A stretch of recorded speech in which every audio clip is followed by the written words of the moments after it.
इस वक्त हमारे साथ जो शख्सियत मौजूद हैं वो एक्स मुस्लिम है, उनका नाम इमरोज आलम है। इनसे जानेंगे, बात करेंगे कि एक्स मुस्लिम होने का सबसे बड़ा कारण इनका क्या रहा, इस्लाम छोड़ने का सबसे बड़ा कारण क्या रहा और अब ये किस धर्म में है, वो भी हम इन्हीं से सीधे जुड़कर आपको सुनवाएंगे, दिखाएंगे। पहले अपना शुभ नाम बताइएगा, क्या नाम है आपका? मेरा आईडी नाम तो सरफराज अहमद है। वैसे एक्स मुस्लिम मैं राइटर हूँ, तो एक्स मुस्लिम के नाम से लिखता हूँ। आप एक्स मुस्लिम क्यों बने, इस्लाम क्यों छोड़ा आपने? इस पर मैं सर जी बहुत कुछ बोल चुका हूँ, बहुत बहुत सारा। अब इस पर तो बोलते हुए आलस आने लगा। बस इतना कह दें, जब मुसलमान होते हैं तो इस्लाम में दो ही चीज़ें हैं, अल्लाह का डर और सेक्स। तो कहता हूँ मैं पहले था सेक्स मुस्लिम, अब हूँ एक्स मुस्लिम। बहुत बढ़िया। पहले सेक्स मुस्लिम और अब एक्स मुस्लिम। जी, मतलब ये जो और मुसलमान है वो सेक्स मुस्लिम, सब सेक्स मुस्लिम है। ऐसा काहे बोल रहे हैं महाराज? ऐसा कहाँ बोल रहे हैं, एक नहीं चार चार एक साथ बीवियां कर लो, 7 तक चले जाओ, और चाचा की, फूफी की, खाला की, मामा की, या मुंह बोली, मतलब सब जायज़ है। कहीं तो कोई रिश्ता बचना चाहिए था ना, कहीं तो कुछ छूट होनी चाहिए थी ना। बस सगी बहन है तुम्हारी, और कोई बहन ही नहीं है। मुंह बोल एक बच्ची गोद ले लो, जो इस्लाम इजाज़त देता है, बेटी बना के पाल लो, बाद में उसी से शादी कर लो। एक फीमेल भी ऐसा कर सकती है, एक लड़की गोद लो और जब वो बड़ा हो जाए, लड़का सेक्सुअल एक्टिविटीज़ आ जाए, तो उससे शादी कर लो। क्योंकि ये तब से हराम हुआ, मुंह बोला रिश्ता, जब से हमारे प्यारे प्यारे आका, जिनके सदक़े में दुनिया बनी है, जो रोल मॉडल कहलाते हैं, हज़रत मोहम्मद रसूलुल्लाह सल्लल्लाहु अलैहि वसल्लम, जब अपने ही मुंह बोले बेटे की बीवी पे दिल आ गया, हज़रत ज़ैनब पे, तो आयत उतर गई कुरान में कि मोहम्मद तुम में से किसी का बाप नहीं है। अच्छा। तब से ये मुंह बोले रिश्ते हराम हो गए। इसीलिए कहना है मेरा, पहले था भाई सेक्स मुस्लिम, अभी हूँ मैं एक्स मुस्लिम। अच्छा, मैंने आपका जब जंतर मंतर पे आप थे, मैं उस दिन भी मौजूद था वहाँ पे, लेकिन उस दिन मेरी और आपकी वार्तालाप नहीं हो पाई। वो एक कारण रहा, आपने वहाँ पे कुछ आयतों का जिक्र किया और आपने कहा कि ये पूरी तरीके से बैन कर देनी चाहिए। ऐसा क्यों? उन आयतों में ऐसा क्या लिखा है जो आप बैन करने की मांग कर रहे हैं? ऐसी एक आयत नहीं है, बहुत सारी आयतें हैं। देखो, वो आयतें भारतीय संविधान के अनुसार, अगर मैं आपको या आप मुझे, कोई भी किसी को वो शब्द, वो अल्फाज, वो चीज़ें, वो बातें बोलते हैं, तो संविधान के मुताबिक उन पर केस हो जाएगा, उन पर मुकदमा हो जाएगा, आपकी जमानत नहीं हो पाएगी। ऐसी ऐसी धमकियां हैं, ऐसी ऐसी घिनौनी चीज़ें हैं। अल्लाह काफिरों की, मुशरिकों की, मुनाफिकों की बहन बेटियों से सेक्स करने की, सेक्स स्लेव बना के रखने की परमिशन दे रहा है। एक तरह से अल्लाह रेप करा रहा है और हमारे मोहम्मद सल्लल्लाहु अलैहि वसल्लम उसे अंजाम दे रहे हैं। सूरह अहज़ाब की 50वीं आयत, यानी ये 50वीं आयत, चैप्टर 33 है, आयत 50। आप देख लीजिए क्या कह रहा है अल्लाह।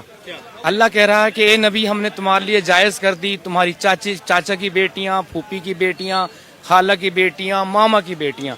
बेटी भी नहीं, बेटियां। कौन कह रहा है ये? अल्लाह कह रहा मोहम्मद साहब को।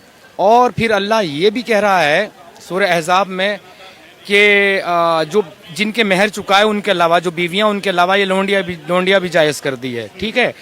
और फिर यहाँ तक के आ जाती बात, हद ही हो जाती, कोई औरत चाहे तो हिबा भी कर सकती है। हिबा माने कहे कि ए नबी मोहतरम, दो जहाँ के मोहम्मद सल्लल्लाहु अलैहि वसल्लम, कि मैं जो हूँ अपने आप को गिफ्ट करना चाहती है आपको, तो मोहम्मद को कोई गिफ्ट भी कर सकती है, कोई लड़की, कोई औरत, कोई खातून। और ये भी आयत उसी आयत में है कि ए नबी, ये एजाज़ व इकराम सिर्फ हमने तुम्हारे लिए उतारे हैं, तुम्हें बख्शे। और ईमान वाले को इस तरह से नहीं कर सकती कोई गिफ्ट करना चाहे, उसके लिए लोंडी वोंडी का कॉन्सेप्ट है। इस्लाम में पूरे में सेक्स और क्या है। आप आ जाइए सूरह अल बकरा की 223 आयत, उसमें तो साफ तौर से अल्लाह कह रहा है कि औरतें तुम्हारी खेती है, आगे से घुसो या पीछे से। अननेचुरल सेक्स की परमिशन दे रहा है अल्लाह। ये अल्लाह है, अननेचुरल सेक्स के लिए कह रहा है। हाँ, फिर बात आ जाती मदरसे में। अरे भाई, मदरसे में जब ये काम हो रहा है, एक मेल का फीमेल का पिछला पार्ट जो है, प्राइवेट पार्ट, वो जिस काम के लिए दिया वो दोनों का सेम है। जब अल्लाह सूरह अल बकरा में परमिशन दे रहा है, तो इसमें क्यों नहीं? तो मदरसे में कर सकते, लड़का लड़की कोई भी ऊपर तो चाहे। तो ऐसी ऐसी अल्लाह, ऐसी ऐसी हरकतें, ऐसी ऐसी बातें कर रहा है।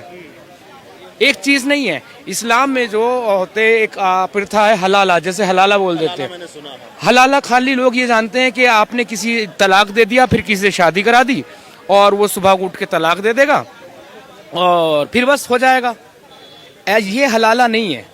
हलाला जो है, हलाला के लिए मोहम्मद साहब ने लानत भेजी है। अब ये कहते हैं हलाला वालों के लिए तो करने वालों पर लानत भेजी है, लेकिन वो कौन से हलाले पर लानत भेजी है?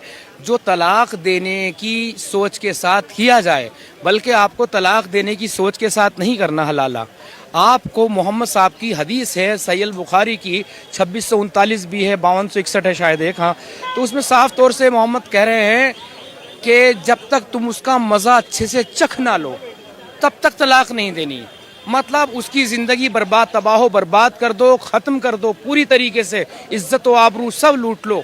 जब तुम्हारा दिल भर जाए, वो हस्बैंड जो शादी करना चाहता था, गलती को अपनी सुधारने के लिए भेजा था, अब उसका भी मन भर जाएगा, अब क्या इससे मैं शादी करूँगा, इसके सही तो इतनी यूज़ हो चुकी है, अब वो जाए तो कहाँ जाए? क्या है सेक्स के अलावा इस्लाम में? सेक्स मतलब सेक्स सेक्स सेक्स सिर्फ। इसीलिए मैं कहता हूँ भाई, मैं पहले था सेक्स मुस्लिम और अभी हूँ दोस्तों एक्स मुस्लिम। अच्छा, ये बताइए कि काफिर शब्द का जहाँ पे जिक्र है कुरान में, उसके क्या मायने होते हैं आम लोगों के लिए? जैसे ये हैं भगवादारी हैं, इनके लिए क्या मायने होते हैं? देखिए, 4 लोग हैं, चारों के लिए सेम टू सेम सज़ा है, जो जहन्नुम में हमेशा हमेशा के लिए जलेंगे। काफिर, मुशरिक, मुनाफिक और मुर्तद। काफिर वो जो एक ये बड़े अच्छे से जलेबी बनाते हैं, कहते हैं कि नहीं जी काफिर तो वो है, क्या बोलते हैं, जो किसी को नहीं मानता, नास्तिक को कहते हैं। हिंदू तो किसी को मानता है ना, इसलिए तुम्हारे लिए काफिर नहीं कहा गया। तो हिंदू भाई हमारे क्या होते हैं, वो खुश हो जाते हैं। अरबी तो बेचारों को आती नहीं, पता नहीं कुछ, अरबी तो किसी को जल्दी मुसलमानों को नहीं आती। आप मुझसे कहे अरबी में बात कर लो, किसी मैं भी नहीं कर सकता। लेकिन मैंने आयतें तो बहुत सारी सुनी है जो लोग सुना देते हैं माइक पे। नहीं, वो रट्टा वो अलग है, अलग विषय। मैं आपको 50 आयतें सुना दूंगा ऐसे तो रट्टे वाली।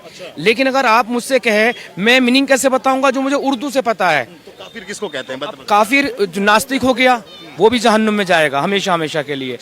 और आप है हिंदू, किसी को मानते हैं, तो आप है मुशरिक।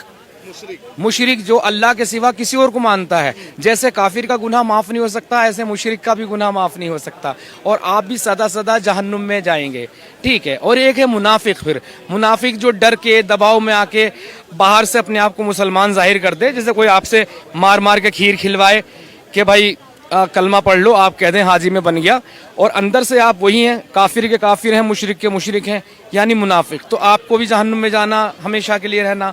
और एक आता है फिर मुर्तद। मैं हूँ एक्स मुस्लिम, मैंने इस्लाम छोड़ दिया, तो मैं हो गया मुर्तद। मेरी भी सज़ा वही है, काफिर की भी सज़ा वही है, मुशरिक की भी वही है, मुनाफिक की भी वही। फ़र्क क्या है? सर मैं एक सवाल आपसे ये करना चाहता हूँ, जो अभी लेटेस्ट में न्यूज़ चल रही है, जो कश्मीर के अंदर हमारे हिंदू भाई मारे गए इस्लाम और मजहब को लेकर, उन्होंने कलमा भी पढ़वाया, और इसके बारे में भी आपको कुछ बताइए। और ये जो 72 हूरों का जो सपना है, इसके बारे में आप क्या कहना चाहेंगे? 72 हूरें मिलती हैं, किसी ने आप बताया है आके, या नहीं मिलती हैं, और क्या कैसे क्या मतलब जो है प्रोसेस है इसका? जी फिर भूल जाते हैं। पहले इनको बताइए कि 72 हूर का क्या कंसेप्ट है आपके, आपने जो पढ़ा, आपने जो जाना इस्लाम में, उसके अनुसार। देखिए, 72 हूर का कॉन्सेप्ट एक लाइन में तो यूँ आ जाता है, जन्नत में मिलेगी, जिंदा वहाँ जा नहीं सकता, मरा हुआ बता नहीं सकता।